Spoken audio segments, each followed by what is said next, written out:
இதை பற்றி தான் அன்றைக்கி சில விஷயங்கள் எனக்கு சொல்லணும்னு தோணுனதால் இந்த நன்றி உணர்வு அப்படிங்கிறத பற்றி கொஞ்சம் தெரிஞ்சுக்கலாம். வாழ்க்கையில் நம்ம கண்டிப்பாக நன்றி உணர்வோடு இருக்கும்போது நமக்கு நிறைய நன்மைகள் நடக்குது. நன்றி உணர்வு அப்படிங்கிறது என்ன அப்படின்னா, நம்ம வாழ்க்கை இன்றைக்கி நமக்கு நடந்துட்டுருக்கு இல்லையா, இதில் எத்தனையோ பேர் நம்மளோட வாழ்க்கை நல்லா நடக்கிறதுக்கு உதவியாக இருப்பாங்க. பால் கொடுக்குறவங்கலேருந்து, பேப்பர் போடுறவங்கலேருந்து, தண்ணி நமக்கு கொண்டு வந்து கொடுக்குறதுலேருந்து எல்லா விஷயங்கள்லையும் இருப்பாங்க. நம்ம காய்கறி வேணுன்னா கூட அந்த காய்கறி அந்த கடைக்கு கொண்டு வந்து கொடுக்குற வேனில் இருந்து, அந்த காய்கறிகள் விற்கிறவர், இந்த மாதிரி தொடர்ந்து அந்த வாழ்க்கையில் அந்த செயின் இருந்துகிட்டே இருக்கும். இப்படி நம்ம பார்த்தோம் நம்ம வாழ்க்கையை அப்படின்னா, நம்ம நன்றி உணர்வு இல்லாமல் இருக்கவே முடியாது. நம்ம முன்னாடி எத்தனையோ விஷயங்கள் இருக்கலாம். நம்ம படுக்கிற பெட்டாக இருக்கலாம், சாப்பிடக்கூடிய உணவாக இருக்கலாம். அந்த சாப்பிட்ற உணவை பார்த்தா கூட அதில் எத்தனை விஷயங்கள் இருக்கு இல்லையா, அதில் தட்டு தேவை, தண்ணி தேவை, நெருப்பு தேவை சமைக்கிறதுக்கு, காய்கறி, பருப்பு, அரிசி, இப்படி எத்தனையோ பொருட்கள் தேவை.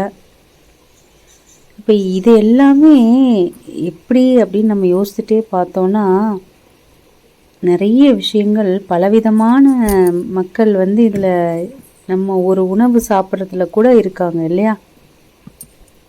நம்ம பணம் கொடுத்து தான் வாங்குகிறோம். ஆனால் நிறைய நேரங்களில் இந்த கொரோனா டைமில் தனிமைப்படுத்தப்பட்ட நேரங்கள்ல எல்லாம் பார்த்தா நம்மக்கிட்ட பணம் இருக்கும், ஆனால் அந்த பொருள் நம்ம போய் வாங்க முடியாது. எத்தனையோ சூழல்கள் கூட இதெல்லாம் நமக்கு அதை உணர்த்தியிருக்கும். அந்த டைம் கூட நம்ம அதை நினச்சி பார்த்துருப்போம், காசு இருக்குது ஆனால் நம்மளால் வாங்க முடியலையே அப்படின்னு. இப்படி நம்ம நம்ம வாழ்க்கையில் ஒவ்வொரு நேரத்துலேயும் நம்ம மகிழ்ந்து அனுபவிக்கக்கூடிய எல்லா விஷயத்துலேயுமே நம்ம அதை யோசித்து பார்க்கணும். நம்ம சாதாரணமாக நினைக்கிறோம் மூச்சு விடுறது, அது எவ்வளோ ஒரு பெரிய விஷயம் இல்லையா. இறைவன் நமக்கு நல்ல ஒரு மூச்சு காற்றை வானத்திலேருந்து தர்றாரு. அந்த உணவு நம்ம உடலுக்கு அந்த மூச்சுங்கிற உணவு ரொம்ப தேவையில்லையா. அது இருந்தால் தான் நம்மளால் உயிர் வாழ முடியும், நம்ம உடல் நல்ல ஆற்றலாக செயல்பட முடியும்.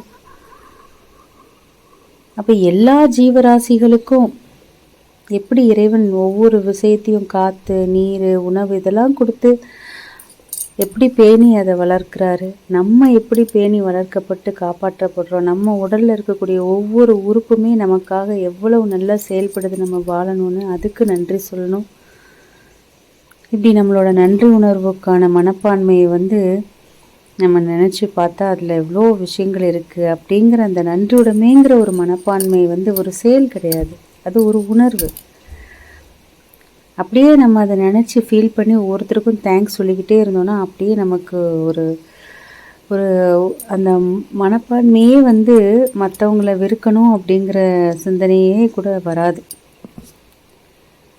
இந்த பிரபஞ்சத்தில் பார்த்தா எல்லாமே ஒன்றுக்கு ஒன்று தொடர்புலேயே இருக்குது, நம்மளை ரொம்ப நல்லா வச்சுருக்கு இல்லையா. நம்ம வாழ்வோட ஒவ்வொரு விஷயத்துலேயும் நம்மளால் நன்றி உணர்வில் அப்படியே மிதக்கிறத நம்மளால் தவிர்க்கவே முடியாது. நம்ம நம்ம வாழ்க்கை முறையை கவனிக்கணும். எப்போவுமே ஓடிட்டே இருந்தால் அதை உணரவே முடியாது.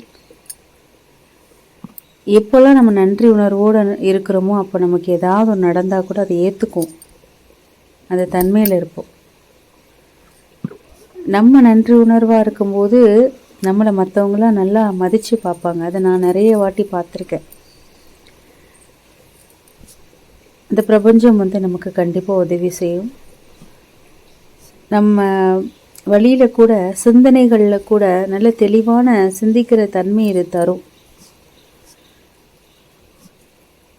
இதனால் இது எவ்வளோ நிறைய விஷயங்கள் இதில் இருக்குது.